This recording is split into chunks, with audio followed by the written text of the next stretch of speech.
Vamos tomar um texto em Isaías, capítulo 49, verso 1. Ouvi-me, filhas, escutai vós, povos de longe. O Senhor me chamou desde o ventre, desde as entranhas de minha mãe, fez menção do meu nome. Senhor Deus, nós estamos com uma maratona de ensinamentos, de bênçãos. Nós sabemos que o Senhor não teria que corrigir, dizer para Paulo não prostituir, não fumar, não beber. Às vezes o Senhor tinha que dizer para ele não ir visitar uma congregação. Era a única coisa que o Senhor tinha que proibi-lo em determinadas circunstâncias. Às vezes era de fazer o bem e não o mal. Esse mal que ele disse que sempre o acompanhava. Por viver, conhecer na carne, esta carne cuja inclinação é inimizade contra o Senhor. E nós estamos aqui na mesma condição. Na mesma condição no sentido da carne, mas nunca na mesma condição no espírito. Porque o profeta disse que ninguém pode igualar a Paulo. Ele sacrificou tudo, todos os seus direitos, até mesmo de levar uma esposa consigo como Cefas. E tudo foi sacrificado. Mas uma coisa nós queremos agradecer unanimemente, é que o seu ensinamento chegou a nós. Exatamente como ele ensinou. E esse foi o consolo do irmão Branham naquela visão. Ele disse, eu ensinei exatamente o que Paulo ensinou. E Paulo disse, eu ensinei a vocês o que o Senhor me ensinou. Eu recebi do Senhor o que também vos transmito. E nós, essa confiança nós podemos ter. Graças a Deus. Glória a Jesus. Agora, Senhor, desde já nós colocamos a viagem de cada obreiro, cada irmão, cada irmã, de retorno para os seus lares. Em nome de Jesus Cristo. Perdoa os nossos pecados. E ajuda-nos a aproveitar o tempo com a inteligência de Deus, com a ciência de Deus, em nome de Jesus Cristo. Amém. Assentai-vos. A tensão é muito grande. Vocês têm que entender que por mais que você pratique, por mais que você exercite, isso é uma coisa que nunca a gente se acostuma. Às vezes, antes de pregar ali, a gente está com dor no estômago.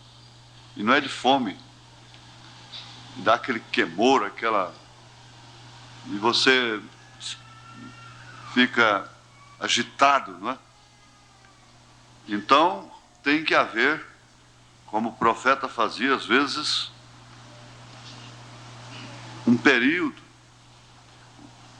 uma introdução para... inclusive, dominar os espíritos. Dominar os espíritos de uma congregação santa e fiel como vocês, não é difícil, porque eles já estão dominados. Você já sai de casa compungida, compungido. Nós não viemos aqui para mostrar roupa, para mostrar beleza, para mostrar sapatos, sabedoria, nada disso. Então nós viemos aqui para louvar, sermos exortados, redarguidos, animados, não é? Consolados. Então é isso que nós fazemos quando viemos para a casa de Deus. Mas de todos os modos, o inimigo sempre está na reunião dos santos. A irmã Meda, a esposa do irmão Branham, chamou-lhe a atenção de uma mocinha de 15, 16 anos, um adolescente. que ela chegava na igreja com a sua boinazinha na cabeça e era todo o tempo lendo as escrituras e orando ali em espírito antes de começar o culto. Uma adolescente que por certo teria muito o que fazer na porta da igreja, no pátio, que é muito adequado para isso, eu conheço lá, muito próprio para companheirismo. Mas, no entanto, ela chamou a atenção. E ele fez menção disso, e isso está numa mensagem pelo mundo todo, aquilo que aquela mocinha fez. Aquele método que ela tinha para com a igreja. Ah, mas se eu ficar desse jeito, eu não caso nunca. Pelo contrário, aí é que você vai casar. Porque o verdadeiro homem, o verdadeiro cristão, por sua vez, ele está procurando uma moça dessa natureza. Não é dessas que ficam aí brigando por causa dele aí na porta da igreja, não. Fazendo dele um Dom João. Fazendo dele um pássaro raro. Porque tem muitas moças e poucos rapazes. Então tem que correr, tem que tomar. Uma puxa para um lado, outra puxa para o outro. Um fica com a manga da camisa, outro fica com a outra manga. Não, pelo menos o botão da camisa eu fico com ele. Quer dizer, um rapaz maduro, experimentado, que pensa como aquele rapaz lá de Chicago, não comparando mal, me perdoe, ele vai procurar, você sabe, não é? Agora você não vai manufaturar isso não, que você vai, não é? Não manufature. Peça a Deus, conscientize disto, do espírito do culto. Isso é bom para você em todos os aspectos. Bem como os rapazes também. Você pensa que a moça mesmo revelada, ela está engraçada com seu cabelinho de galã? Às vezes o pai dela, ela tem fotografia do pai, o pai era um galã quando casou, hoje é um careca. O pai tinha dentes perfeitos, hoje tem dentadura artificial, né? Postiça. Ela sabe muito bem disso. E ela não está a fim de escolher galanteio, não é? Aparência, cabelinho na testa e coisa assim, não é? Não, ela não está a fim disso. Vocês encontram pessoas de fronteiras na fronteira. Mas eu já ensinei. O ovo tem três coisas. Tem a casca, tem a clara e tem a gema. Mas o que seria da gema se não fosse a casca, né?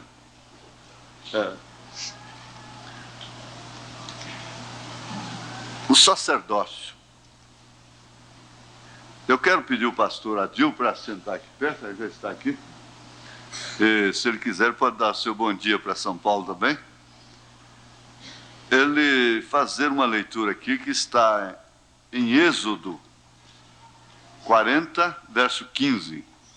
Eu coloquei em ordem para ele. Ele já sabe qual é a próxima, ou quais as próximas, não é? Depois. Vamos ver aqui, pastor Adil, Êxodo capítulo 40, verso 15. Por favor.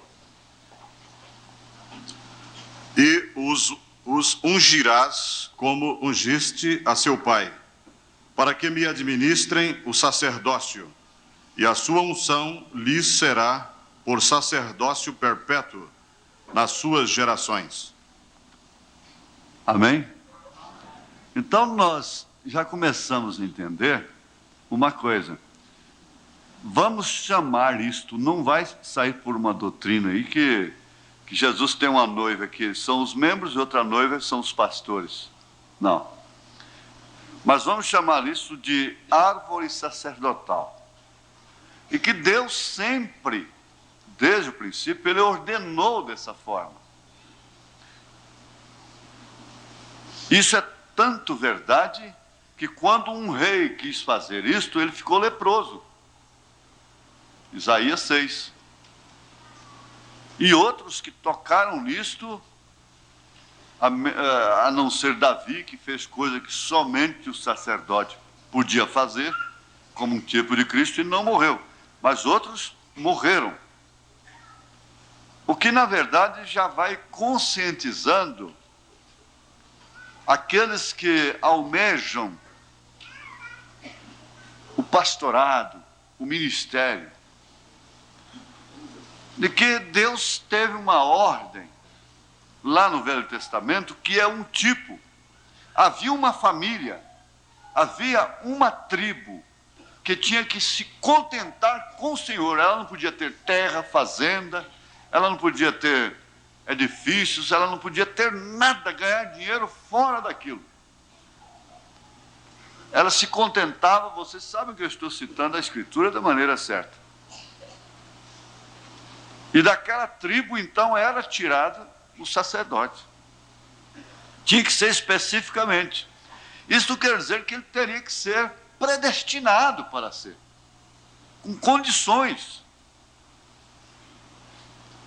Eu quero enfatizar isso tem muito a ver com as famílias, com as esposas, com os filhos, com os rapazes que porventura pensam, porventura já houve um toque, que porventura há um dom neles, um dom.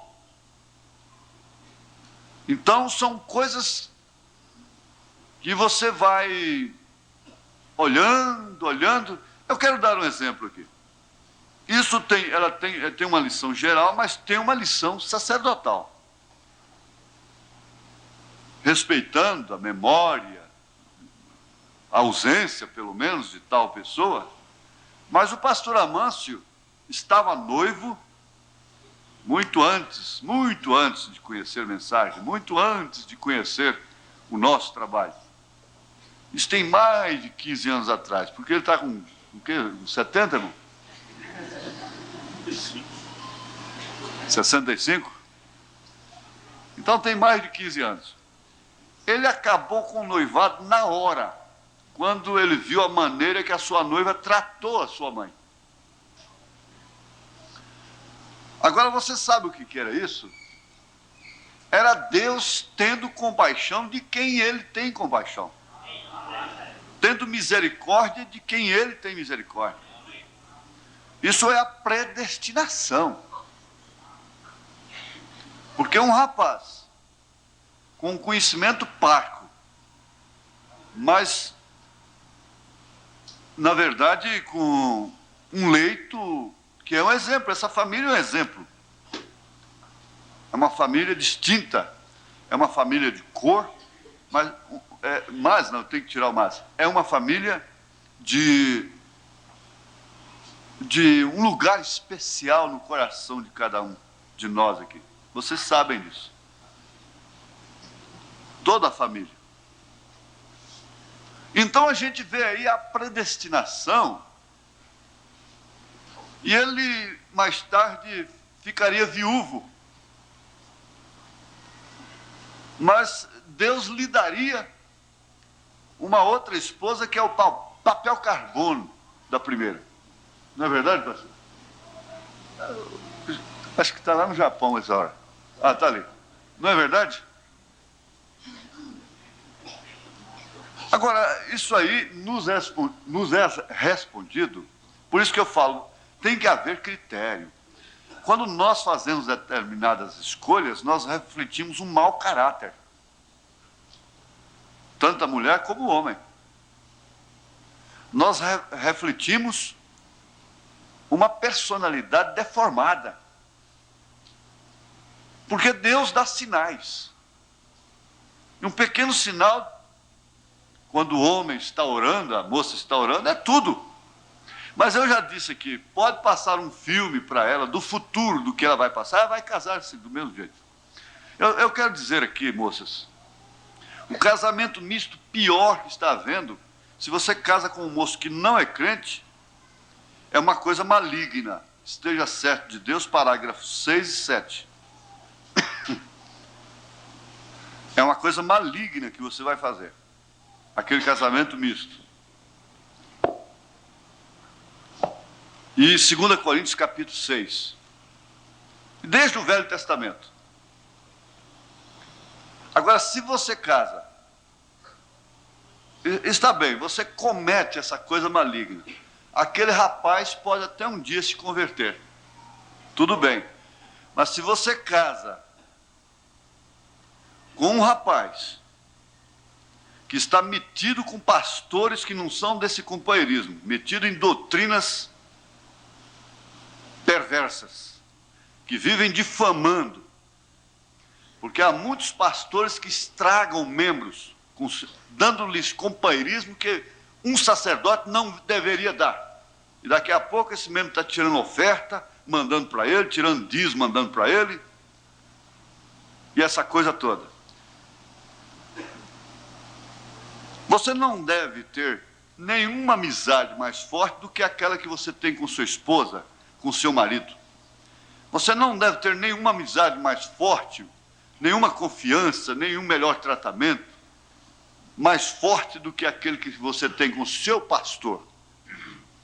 E para muitos, melhor fora que eles nunca tivessem um relacionamento pessoal com o pastor, uma amizade particular, para muitos.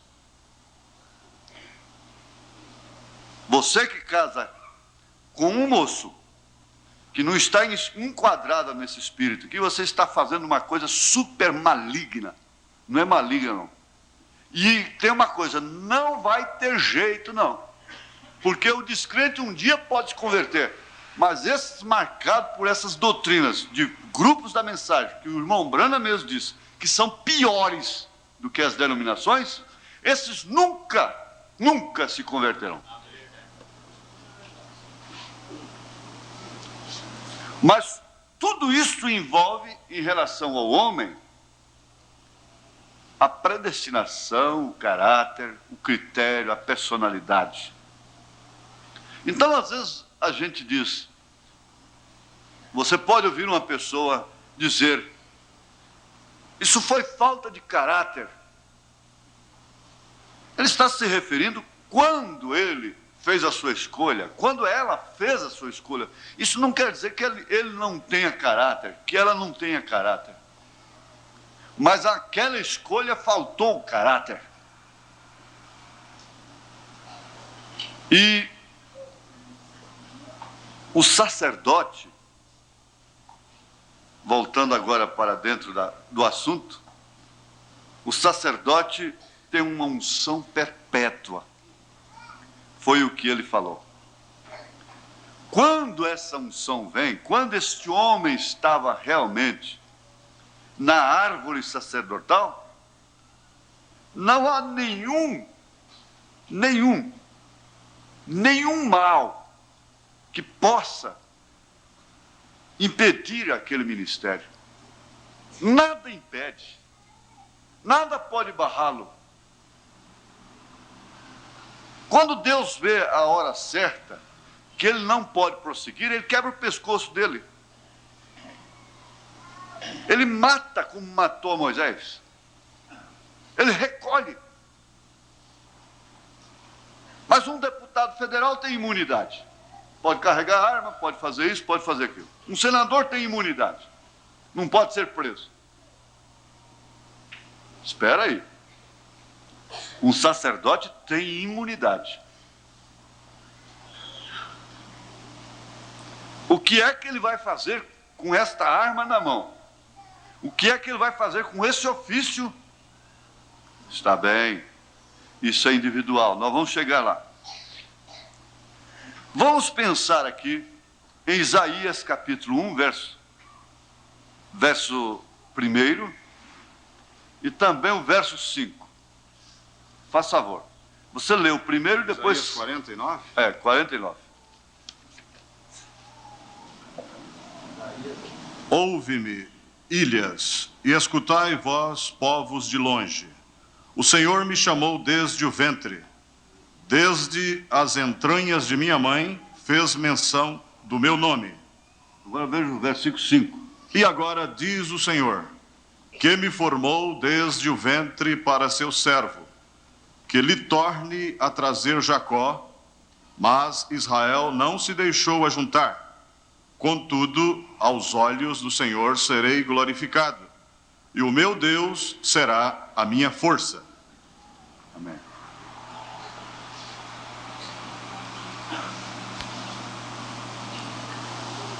Agora,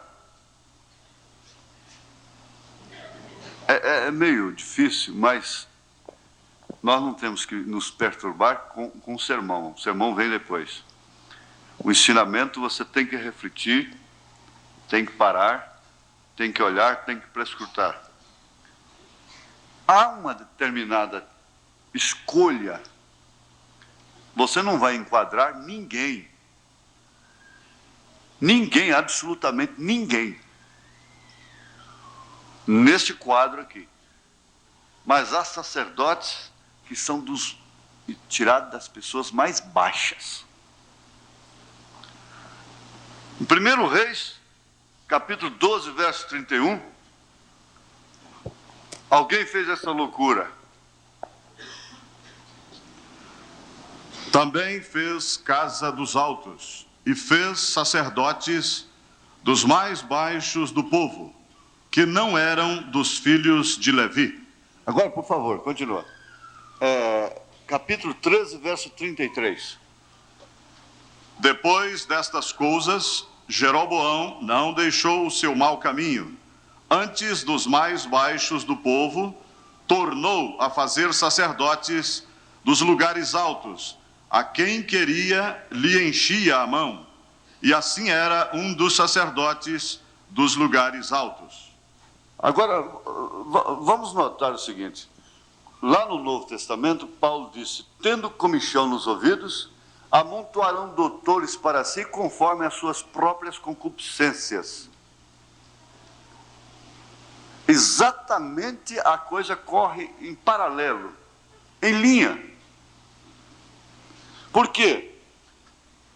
O sacerdote, você entende que o sacerdote é aquele que tem o sacerdócio. Você não pode ferir a um homem que tem o sacerdócio sem prejudicar o seu sacerdócio, sem prejudicar o seu ministério. E a responsabilidade dele é tanta, porque ele é quem leva a arca. Veja em Josué 3, verso 8. Veja. Tu, pois, ordenarás aos sacerdotes que levam a arca do concerto, dizendo: quando vierdes até a borda das águas do Jordão, parareis no Jordão. E quando Davi fez isto de uma maneira errada, pelo poder do dinheiro, o que é muito feito e nós não percebemos, e quando começa alguém a gozar de certa posição especial na igreja por causa de sua posição financeira, e estas coisas todas, eles passam a tocar na arca de uma maneira tão ingênua, tão natural. E você hoje, eu tenho encontrado, reunido com anciãos de igreja, e encontrado assim, que o pastor está nas mãos deles. Então um levanta e diz: eu não aceito. O outro diz: eu não aceito. O outro diz: eu aceito. O outro diz: eu não aceito. Então eu vejo ali, tudo na mão do homem. Que risco, que dificuldade. Nós falamos sobre a Dalila ciência, não é? A Dalila ciência. E às vezes, a Dalila é a própria esposa, é quem mais rouba força. A Dalila são os filhos. A Dalila são as circunstâncias que vão enredando aos poucos. Agora, quem é que leva a arca? É o sacerdote. O que tem dentro da arca? Então, lembrando bem, Deus tinha nos seus lombos essa árvore sacerdotal. Ele tinha nos seus lombos essa árvore sacerdotal. Agora, eu quero perguntar uma coisa. Existia, dentro dos tipos, nos símbolos, sacrifício pelos erros do sacerdote? Está escrito que havia sacrifício pelos erros do sacerdote. E o pastor Adil vai ler Levítico 4, de 1 a 12. Falou mais o Senhor a Moisés, dizendo: Fala aos filhos de Israel, dizendo: Quando uma alma pecar por erro contra alguns dos mandamentos do Senhor, acerca do que se não deve fazer, e obrar contra algum deles, se o sacerdote ungido pecar para escândalo do povo, oferecerá pelo seu pecado que pecou um novilho sem mancha ao Senhor, por expiação do pecado, e trará o novilho à porta da tenda da congregação perante o Senhor, e porá a sua mão sobre a cabeça do novilho, e degolará o novilho perante o Senhor. Então o sacerdote ungido tomará do sangue do novilho e o trará à tenda da congregação. E o sacerdote molhará o seu dedo no sangue, e daquele sangue espargirá 7 vezes perante o Senhor, diante do véu do santuário. Também porá o sacerdote daquele sangue sobre as pontas do altar do incenso aromático, perante o Senhor que está na tenda da congregação. E todo o resto do sangue do novilho derramará à base do altar do holocausto, que está à porta da tenda da congregação.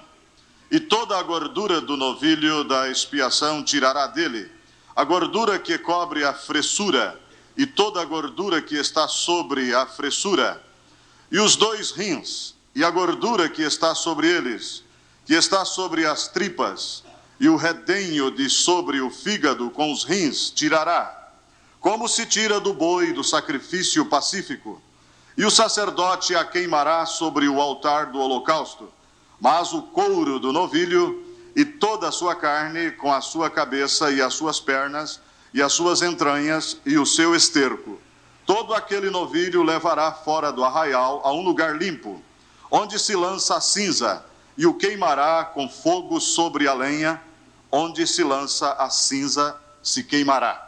Irmãos, famílias, congregações, descansem. Descansem. Ele fará sacrifício por si próprio. E Deus, e pelo do povo. E Deus tratará com ele, pode deixar. Agora, aqui, veja aqui. Eles violavam o sábado e ficavam sem culpa. Foi quem disse aí, foi Jesus, não foi? Foi. Aonde? São Mateus, capítulo 12, versículo 5. Ou não tendes lido na lei que aos sábados os sacerdotes no templo violam o sábado e ficam sem culpa? Agora, você sabe o que significa violar o sábado lá no Velho Testamento? Era quebra de mandamento. Então, por amor do povo, Deus lhe concede uma imunidade, uma certa imunidade. Isso é certo. E tudo isso carregando um tipo. Agora nós vamos aprender uma coisa tremenda. Está em Isaías 24, verso 2. E o que suceder ao povo, sucederá ao sacerdote, ao servo como ao seu senhor, à serva como à sua senhora, ao comprador como ao vendedor, ao que empresta como ao que toma emprestado, ao que dá usura como ao que paga usura. Às vezes nós temos... eu não vou ler essa pergunta e resposta do irmão Brana, porque ele deu um presente, um colar para a irmã Medo. E Pedro disse que não com joias. Então eu não vou ler isso para a igreja. É um direito que a igreja tem que conhecer. É um direito que a igreja tem que conhecer. Todos os direitos, deveres. Isso foi pregado aqui ontem à noite, com maestria. Conhece-se os seus direitos e conhece-se também os seus deveres. Agora, o que sucede ao povo, sucede também ao sacerdote, sucede também à sua família, Porque Deus não permitiu que anjos sem casar, anjos sem sexo, vocês querem ver quando eles querem abusar, criticar, censurar uma perda de tempo em diálogos, eles dizem, eles ficaram lá discutindo o sexo dos anjos. Ora, Deus não deixou, não permitiu que os anjos fossem ministros. Porque eles não tinham esposa para cortar cabelo, eles não tinham esposa para pintar as unhas, eles não tinham filhos para ser homossexual, eles não tinham filhos para roubar, ser maconheiro, eles não tinham filho para nada disso. E o que sucede ao povo, sucede ao sacerdote, porque caso contrário, ele não saberia ter compaixão dos demais. Porque todo santarrão não tem dó de ninguém. Não tem pena. Não volta aos 17 anos de idade, quando ele tinha 17 anos, para ajudar um moço, uma moça. Ele não volta lá. Todo legalista, todo fariseu. Então isso aí não ficou somente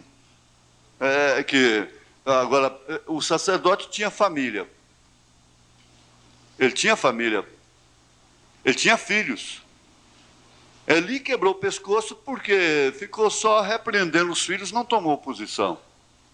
Mas, no entanto, foi quem deu a palavra para Ana. E daquela palavra que veio um dos maiores profetas de então, Samuel. Está bem?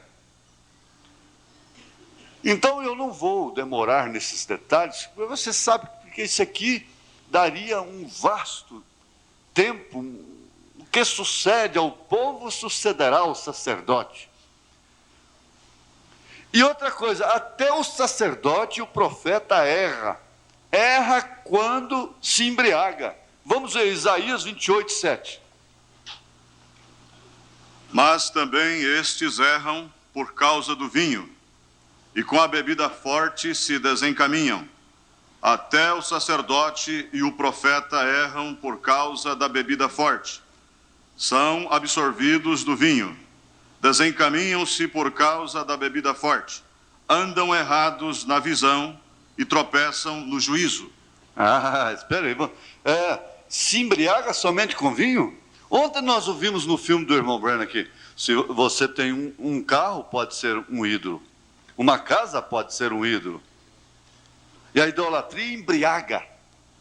Embriaga você com aquela filha, com aquele filho, com aquele marido, com aquela mulher. Você tem que lembrar que primeiro é Deus e segundo que é a família. Terceiro é você. Isso não é só para o homem, não. A mulher tem que saber que primeiro é Deus para ela, segundo é o marido dela. Aqui na terra, o marido dela é o primeiro. Humanamente falando. E se embriagam tanto com a ciência, se embriagam tanto com as coisas terrenas, que por fim não sabem aplicar a justiça. Agem por conveniência, começam a sonegar, começam a transgredir daqui, dacolá, agindo por conveniências. E daqui a pouco está todo enredado, todo embaraçado. Como está o povo? O povo está embaraçado. O povo está vivendo a recessão. O povo está crucificado. Todos os dois ladrões estão crucificados. Agora, vejamos aí Lucas 21, 34. O que Jesus recomenda? E olhai por vós, não aconteça que os vossos corações se carreguem de glutonaria, de embriaguez. Comendo demais. De embriaguez e dos cuidados da vida, e venha sobre vós de improviso aquele dia. E você sabe que há na Bíblia Sagrada, em Apocalipse, é um cálice. Quando se fala em cálice, lembra-se de vinho. O cálice da fornicação. Isso traz o adultério espiritual. Nós não temos tempos, mas vai lá para casamento e divórcio, parece o parágrafo 201, o irmão Branham mostrando adultério espiritual doutrinas falsas. Se embriagam, pois não tem jeito. A pessoa que... Você pode errar, se você adultera fisicamente, é um pecado que tem perdão. Se você mente, você rouba, se você faz tudo isso, tem perdão. Mas se você entrar para uma doutrina falsa, depois de iluminado, depois de ter luz que você tem, não tem retorno. Não tem retorno. E isso embriaga, isso tira o sentido, tira a justiça. Blasfema, chamam a igreja de chiqueiro, chamam a igreja de porca, chamam a igreja de denominação, chamam o ministro de papa, difama de todos os jeitos, blasfema. E se for o Espírito Santo que está ali, está chamando o Espírito Santo de porco? Melhor que vocês fariam era nunca ir nessas fronteiras das difamações. Eu já andei por boa parte do mundo, e uma coisa eu entendi claramente, que há um povo em todo o mundo que tem esse mesmo espírito que nós temos. E eu conheci outros, encontrei esses problemas lá, e todos que creem de uma maneira diferente, eles são difamadores. Todos eles são difamadores. E aqueles que creem como nós, podem até ter suas divergências, mas não são difamadores. Eles têm uma certa linha, eles têm uma certa ética, uma ética cristã. Eles têm aquela ética que o irmão Brana tinha.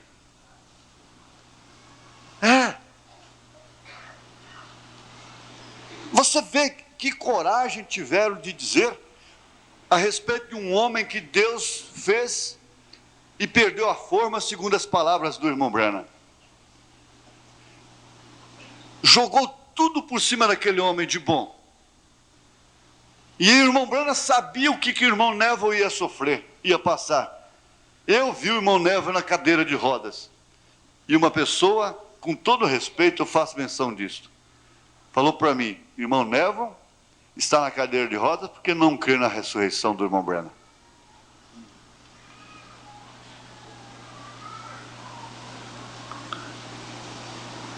Se embriaga, perde o senso, perde a justiça. Jeremias 13, verso 13, vamos ver o que diz aí, irmão. Mas tu dize-lhes, assim diz o Senhor: eis que eu encherei de embriaguez a todos os habitantes desta terra, e aos reis da estirpe de Davi, que estão assentados sobre o seu trono, e aos sacerdotes, e aos profetas, e a todos os habitantes de Jerusalém. Embriagados todos, do rei até o sacerdote. Embriagados com os mesmos problemas, com os mesmos enredos, com as mesmas coisas, dentro da mesma atmosfera. Essa é a situação que o mundo está hoje. Vejamos a Ezequiel 23, 33. De embriaguez e de dor te encherás. O copo de tua irmã Samaria é como de espanto e de assolação. Você pensa que o irmão Brana chegou a dizer: eu prefiro passar uma hora, um dia com um bêbado, do que uma hora com um mentiroso. Você pensa que somente o bêbado é que está perdido. O bêbado está perdido. Coitado, ele é um bêbado. E aí o Jim vem cambaleando lá no altar e diz: Senhor Jesus, aqui está o Jim. Vai lá de novo no outro dia: Senhor Jesus, aqui está o Jim. Volta lá no outro dia: Senhor Jesus, aqui está o Jim. Na hora que ele estava em coma lá, que o pastor chegou, ninguém foi visitá-lo. O pastor que estava vigiando ele abriu os olhos e disse: Jim, eu sou aquele pastor daquela igreja que você entrava lá e falava: Jesus, aqui está o Jim. Ele falou: pois é, pastor, ele acabou de sair aqui agora. Ele chegou aqui e disse assim: Jim, aqui está Jesus. Aqui está Jesus, aqui está Jesus. O bêbado tem salvação. O ladrão tem salvação. A meretriz tem salvação. Mas fariseu não.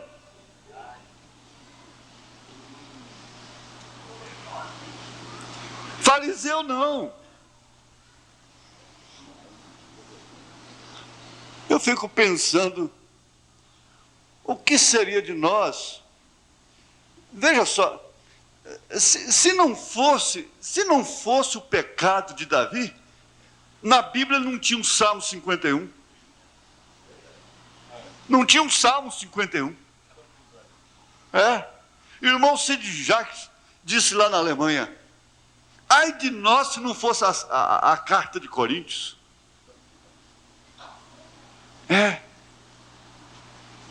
Havia um sacerdote que estava tão envolvidos que eles como é que eu já entendi que eu não sou pastor, o negócio não dá certo e tal, mas o que eu vou comer depois, gente? Ou então, coisa boa é ser pastor. Tem terno, pode botar um paletó toda noite no encontro. Tem carro, tem casa, tem avião, tem fazenda, tem tudo isso. Eu quero ser pastor também. Eu quero ser pastor também. Vamos ver Miqueias 3:11. Os seus chefes dão as sentenças por presentes, e os seus sacerdotes ensinam por interesse, e os seus profetas adivinham por dinheiro, e ainda se encostam ao Senhor, dizendo: não está o Senhor no meio de nós? Nenhum mal nos sobrevirá. Deus está abençoando, podemos carregar saco de dinheiro, não é? Saco de dinheiro. Só tem uma coisa, que antes deles carregarem saco de dinheiro lá no Maracanã, a Roma levou quase todo o ouro do Brasil lá para o Vaticano. E está levando até hoje. Não defendendo os sacos de dinheiro, né? E nos lábios do sacerdote, eu tenho que abreviar, porque meu tempo vai indo.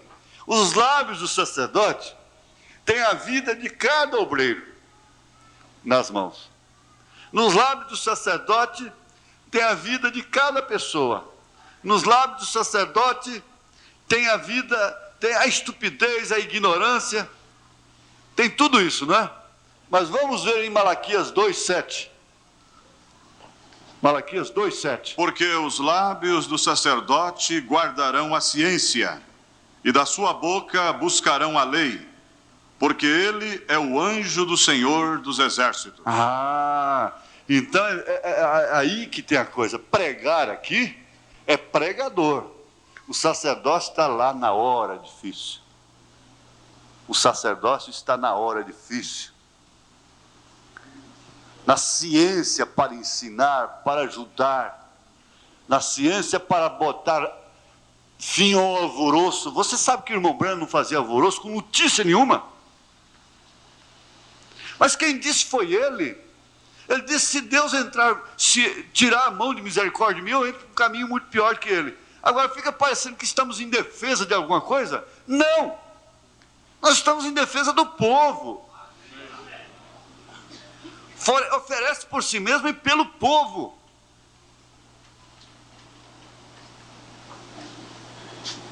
E uma irmã telefonou e disse, irmão Branham, esse evangelista aí, meu marido, está vivendo com essa garota de 16 aí há 2 anos.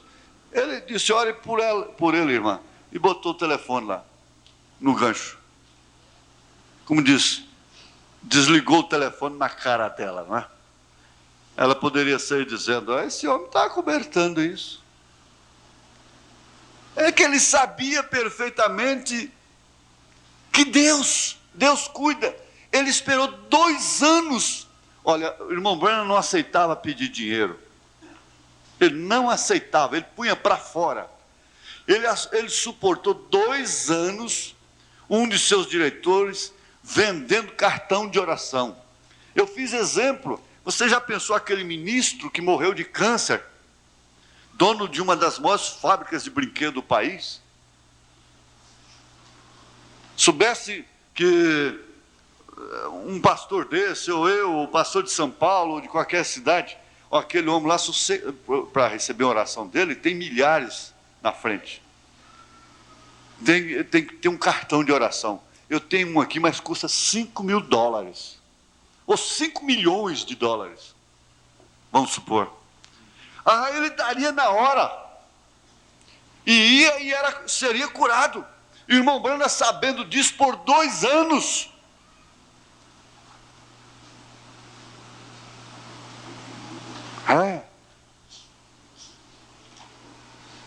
Essa parte aqui fere sentimentos, mas com todo respeito, vamos entrar nela.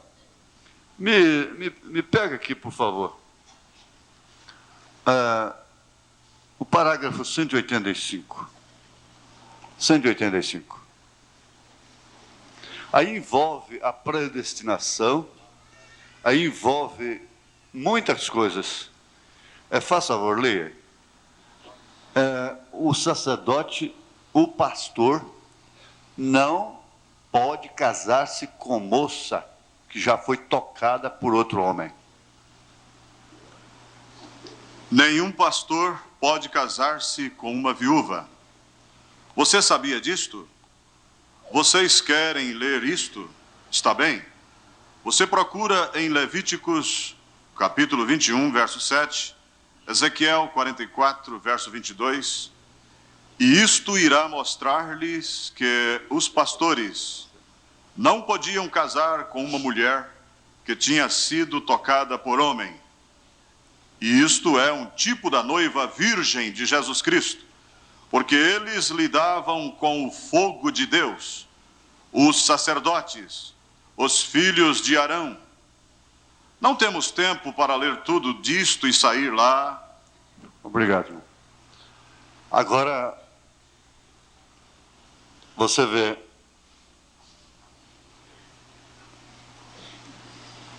o simbolismo disto. Lá no fim de Casamento e Divórcio, o irmão Branham disse: fiquem como foram chamados. Eu sei de um irmão, obreiro, que era pastor, quando o irmão Branham pregou isso aqui. Ele é meu amigo. E ele parou de pregar assim que ouviu esta mensagem. Porque ele tinha se casado com mulher divorciada.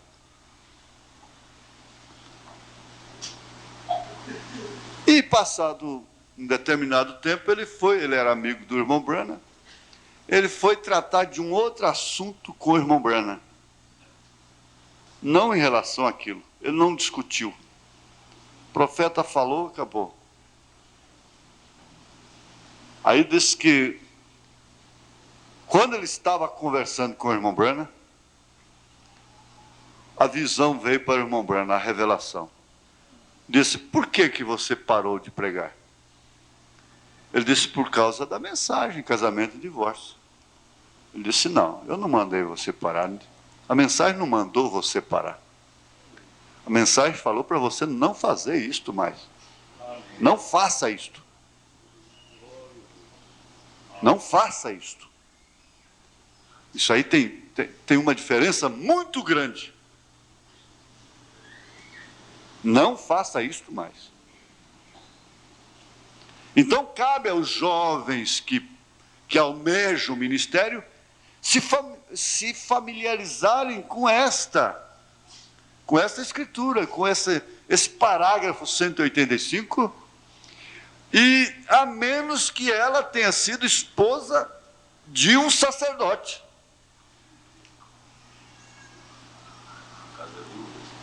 No caso né, que ela era viúva do sacerdote, então o sacerdote podia casar com uma viúva que fosse viúva do sacerdote, que tinha sido esposa do sacerdote.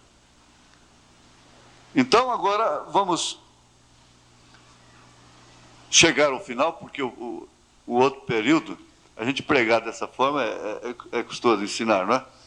Mas vamos lembrar agora que Paulo também foi elegido desde o ventre de sua mãe. Gálatas 1,15.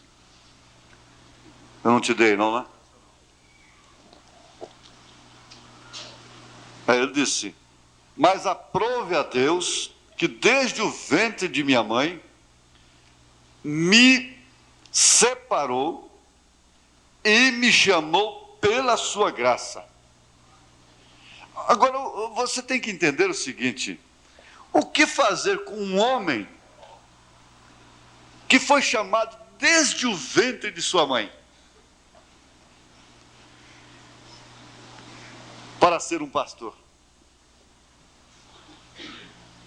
Ele está na sua mão, mulher,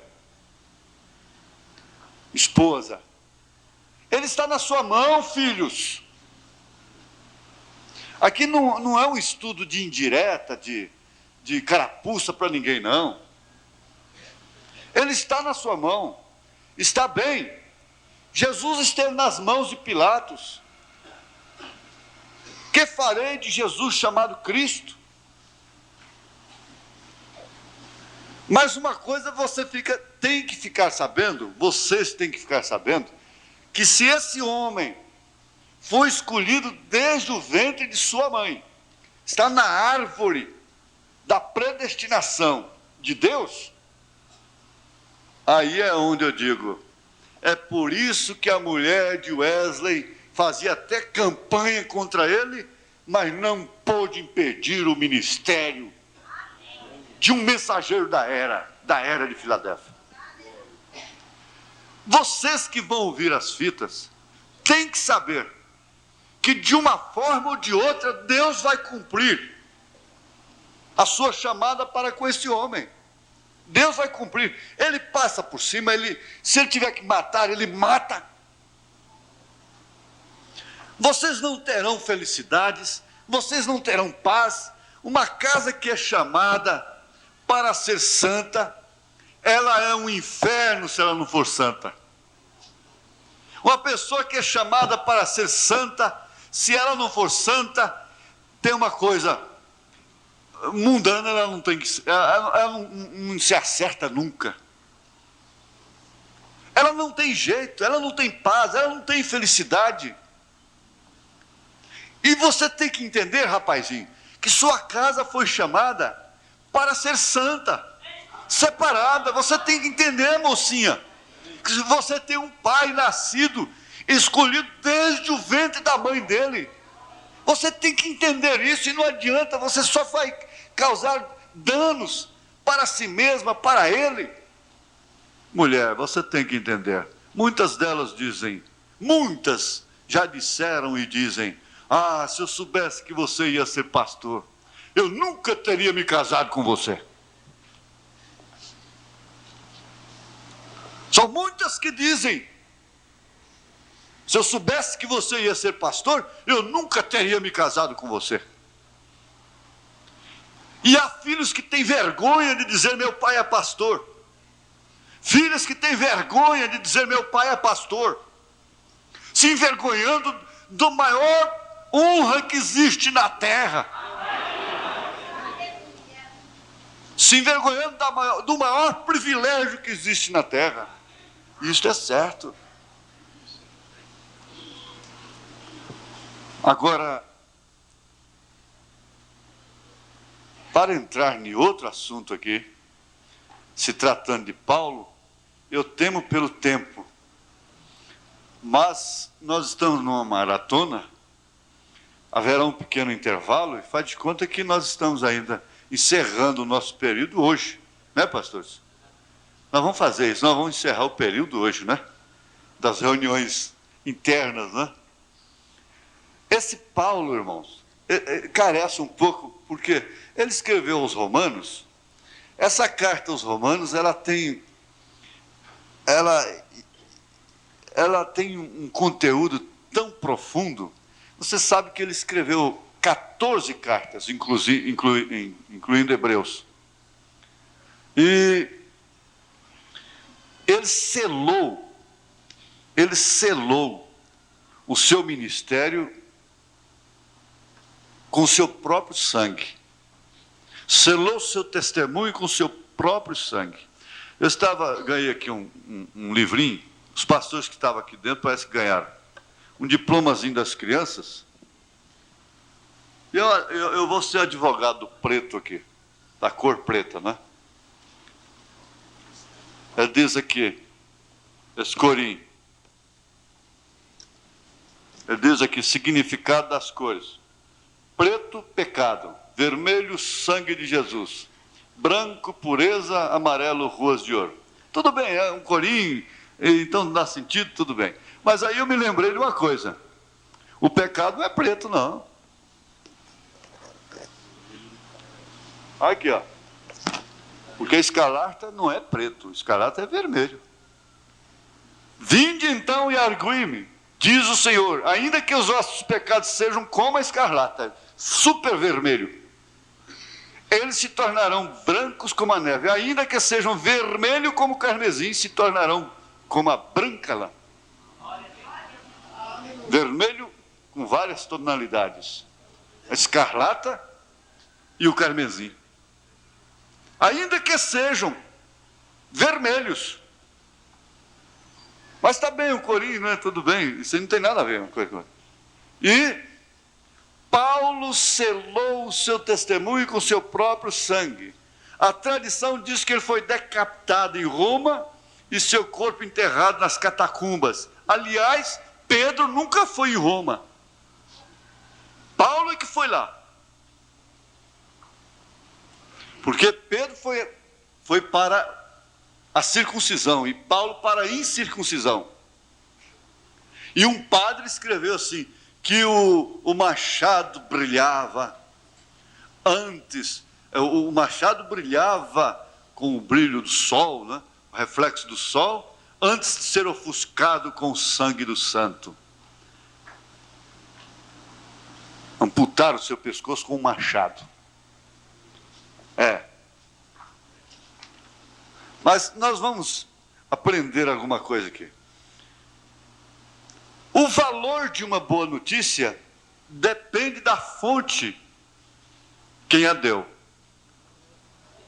Você sabe que o valor de uma boa notícia, porque Paulo fez do seu ministério um motivo de boas novas. E o valor da notícia depende muito de quem está dando essa notícia. Você sabe que tem os noticeiros, né? Os boateiros. A bolsa de valor, o governo tem esse problema. Os boateiros derrubam a ação, levantam a ação. Os boateiros, né? Agora, Paulo não era um boateiro. Ele teve, de fato, em si, um ministério predestinado que chegou a ser selado com o seu próprio sangue. Ele disse, quanto a mim já estou sendo oferecido como o quê? Como sacrifício de libação, não é? O tempo da minha partida se aproxima, pelejei uma boa peleja, acabei a carreira, guardei a fé. Desde já está preparada uma coroa que o Senhor justo juiz me dará naquele dia, mas não somente a mim, mas também aos que amarem a sua vinda. Então, nessas notícias, nessas boas novas, nós encontramos que elas contêm tudo. Nós temos, você tem que entender o seguinte, que quando vem uma doutrina corretiva, ela é uma boa nova. A boa nova não é só aquela que cura o câncer, não é só aquela que mostra as ruas de ouro, não é só aquela que mostra os céus, as bodas do Cordeiro. Para que estas venham a se cumprir, serem alcançadas, é necessário que aquelas, as corretivas, as sacrificiais, sejam aceitas também como boas novas. E agora, quem é que está encarregado de entregar essas boas novas? Você não entende. O pastor não tem que se pôr aqui todo o tempo no púlpito em sua própria defesa. O irmão Branham deu esse exemplo, ele chegou a dizer, esse tabernáculo está precisando de uma matança, começando o púlpito até lá na portaria. Ele disse, não importa o quanto esta palavra me ofenda, porque eu mesmo estou todo enredado. Ele tinha problemas de família. Um irmão o procurou para dizer: irmão Branham, eu preciso falar com você. Irmão Branham já sabia o que era. Ele disse: eu não posso te atender. Ele disse: mas é problema de sua família. Ele disse: eu não vou te atender. Se eu parar para te ouvir, eu só vou caindo. Eu estava predestinado para... Isso estava predestinado para mim desde antes da fundação do mundo.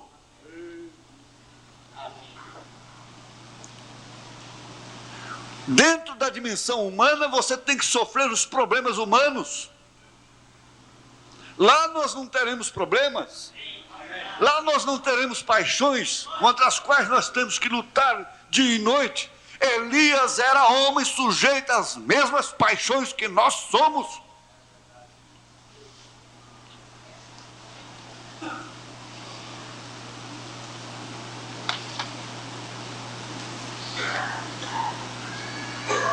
O sacerdócio te dá consciência de pecado. Te mostra o padrão que Deus estabeleceu para nós. E tem uma coisa: esse sacerdócio mostra para você que todos pecaram e destituídos estão da glória de Deus. Romanos 3:23. Esse sacerdócio mostra para você que você pode não ter errado tanto quanto outros que conhece, mas perante Deus está destituído.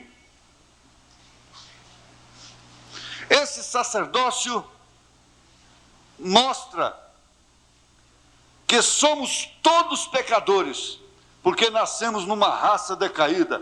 Somos todos filhos de Adão, mas não só nascemos em pecado, também nós mesmos pecamos, porque todos pecaram. Lembre-se, pecamos porque somos pecadores. Romanos 7. Esta é a nossa natureza. Uma ameixeira produz ameixas porque é ameixeira. O fruto é resultado da sua natureza. O pecado é o fruto de um coração pecaminoso. E enganoso é o coração mais do que todas as coisas, disse Jeremias em capítulo 17, verso 9. E o irmão Branham disse: eu também sou culpado, não disto que esse casal está fazendo. Eu não faço esse tipo de cena. Eu não vou no motel. Eu não uso isso, eu não uso aquilo, eu não faço isto. Eu não sou culpado disto, mas culpado no mínimo, culpado no máximo. Portanto, qual sacerdote que se põe diante do povo sem culpa?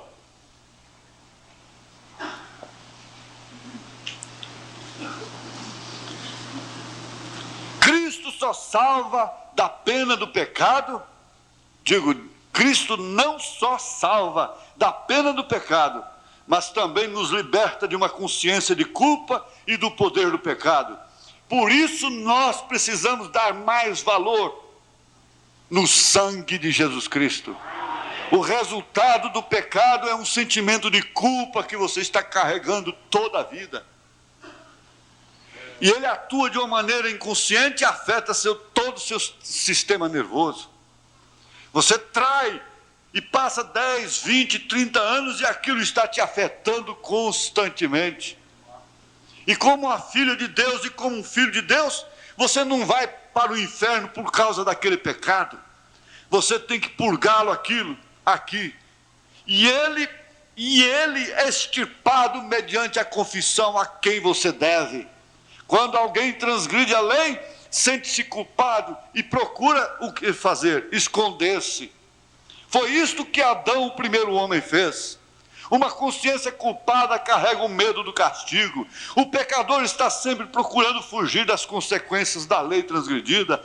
Teme o juiz, não quer encarar a verdade, não pode olhar de olho firme no marido, não pode olhar de olho firme na esposa, não pode olhar cara a cara no companheiro.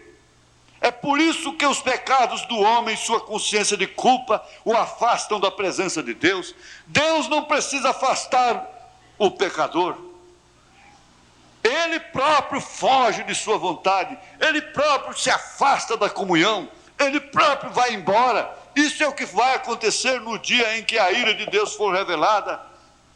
Apocalipse 6, 15 e 16. Ele vai sempre procurar se esconder. Ele vai clamar: monte, cai em cima de mim. E ele está clamando hoje, gente. Televisão, cai em cima de mim. Vai assistir um filme para cobrir uma consciência. Vai assistir um jogo para cobrir uma consciência. Aqueles montes caindo em cima dele, mas não adianta, não morre. Lá está a semente. Você é filha, você é filho. Amém? É. Qualquer presidente, governador ou rei pode perdoar um criminoso, mas nenhum deles tem poder para lhe tirar a culpa. Você continua culpado, culpado, culpado. Fala-se de uma mulher que está nos Estados Unidos, que o advogado conseguiu inocentá-la, mas dentro da própria audiência, depois de libertada, enquanto todo mundo se alegrava, ela ficava triste, triste, triste, dizendo: culpada, culpada, culpada. É preciso aplicar ao ato de uma pena justa. Foi isso que Cristo fez. O salário do pecado é a morte. E visto que todos pecaram, Cristo veio para morrer e pagar a pena dos pecados cometidos contra um Deus santo. Aí então entra a propiciação, entra aquela mensagem da ceia aqui. Deus não é culpado de lassidão. Ninguém pode. Eu disse, o mesmo Deus que matou Ananias e Safira está aqui. É. Deus nunca se modernizou. Deus nunca ficou frouxo. Deus nunca tem que aceitar nada por condição. Aceitar uma esposa por condição, porque senão vai estourar tudo o reino dele. Vai causar um escândalo nos céus. Deus não tem que tolerar filhos. Não, Deus é incompatível com o pecado. E pecado no mínimo errado, no mínimo errado no máximo. Deus não tem, não deixa passar uma caneta, uma cabeça de alfinete. Por isso é que o Daniel Cury ficou sem lugar, até que ele entrou e disse: eu estou aqui por ele, porque lá ele esteve por mim, lá ele foi o sacerdote da minha justiça, lá ele publicou a minha salvação. Foi isso que aconteceu.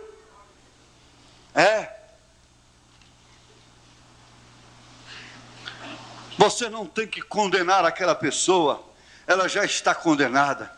Se você tivesse alguma coisa melhor, algum poder maior, você faria era salvá-la ao invés de condená-la. Eu quero terminar agora. Para conscientizar, eu vou fazer esse estudo de Romanos e essas cartas com a igreja, bem devagar, bem mastigado. Pode deixar. Você tem, apenas conscientiza, irmão, que todos pecaram e você está dentro do todos. Uma pessoa que se afoga em 2 metros de água está tão morta como se tivesse afundado no mar.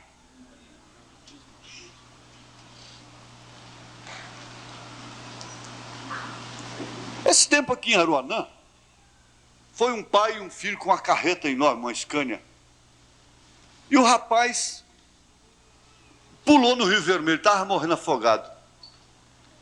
Mas acontece que tinha muitos nadadores lá, e o pai ia pular, ele falou: eu não sei nadar, mas eu pulo, eu morro com meu filho. Mas alguém pulou e salvou. Eles pegaram a carreta e vieram para a Britânia, e lá tem um córregozinho, mas um córregozinho que a milésima parte do Rio Vermelho, milésima. E ele parou lá antes da ponte e foram tomar banho. Num poço, acharam os 2 mortos lá dentro desse poço, um agarrado no outro, morreram afogados no poço. E morrer, tanto faz morrer afogado. Olha, essa é a conscientização que o sacerdócio mostra para a igreja. Irmã, não tenha orgulho, não condene a ninguém. Cuida-te de ti mesma, cuida-te de ti mesmo. Você não morre num clube, num cabaré, mas morre dentro de um copo d'água.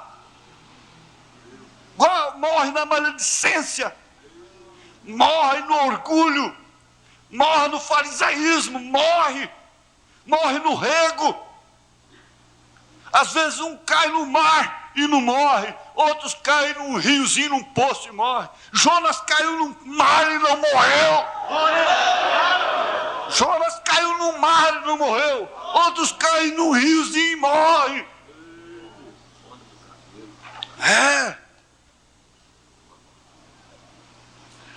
Você corta o cabelo e depois põe a condenar a prostituta.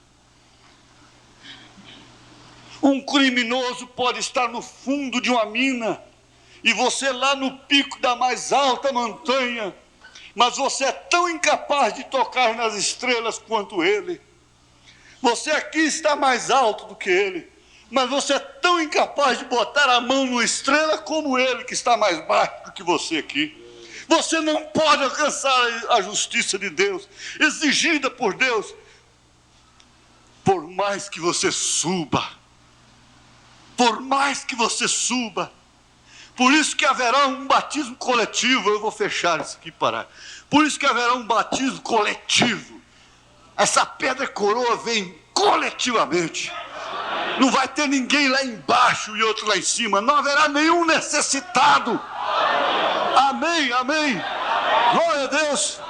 Amém.